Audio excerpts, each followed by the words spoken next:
Ayusin ko speaker, basag yung isa. Basag ang sound. Kaya nang hingi ako kay Kuya Edgar ng speaker. Hindi ko makita rugby. Asa na? Baka nagamit na, ubos yun na. Super dito. Baka tayo na. Patingin.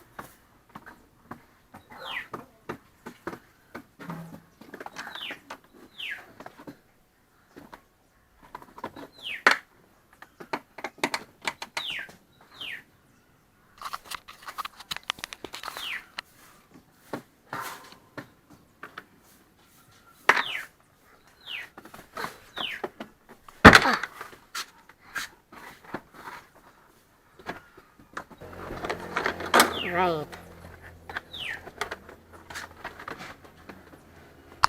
Ang dilim.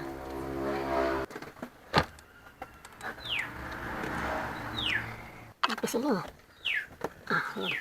Easy. Hindi pa.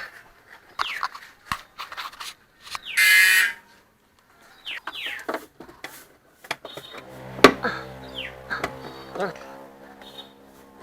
Meron pa. Then lift. Bali. Ito na. Napakapangit na speaker. Yan, since hindi fit itong nadala kong speaker, ito kasi medyo bumabarag yung sound, parang garalgal. Ito maganda pa sana to, kaso hindi siya match. Kaya gagawin ko, susubukan ko i-repair ito, itong original na speaker. Baka meron kayo dito yung may ganito kayong klaseng speaker, so kaya makakabili nito. Malalaman mo yung barag nito dito pag pinindot mo tong mga sides. Yan, pag ganyan, pakinggan nyo yan, may sayad. Dapat walang sayad yan, parang ikaw.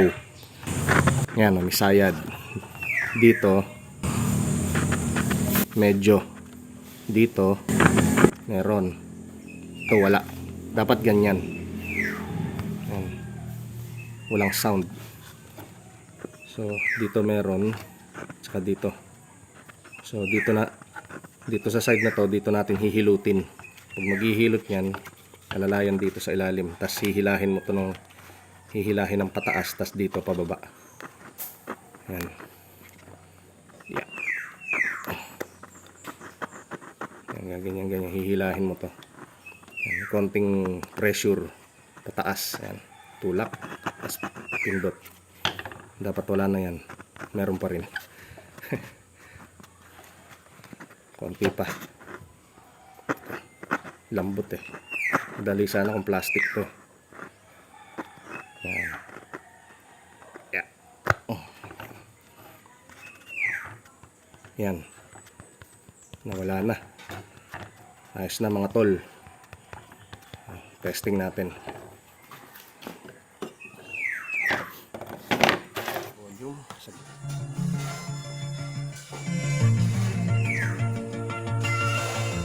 Ayos.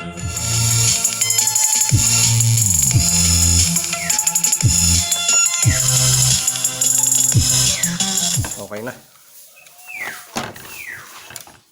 Dapat walang sayad dyan kahit inihalit natin yung sound. Ito.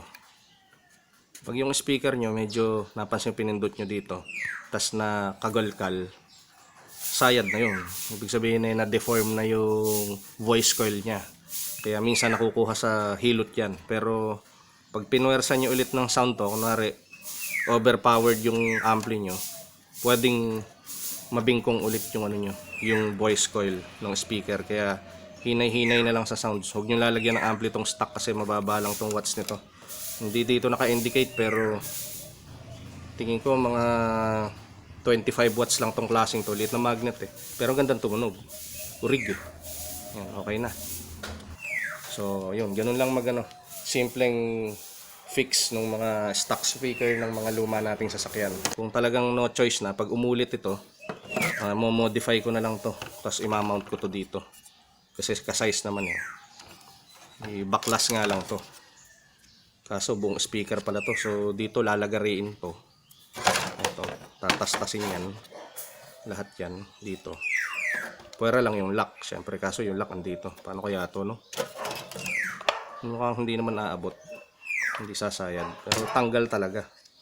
Tanggal lahat yan.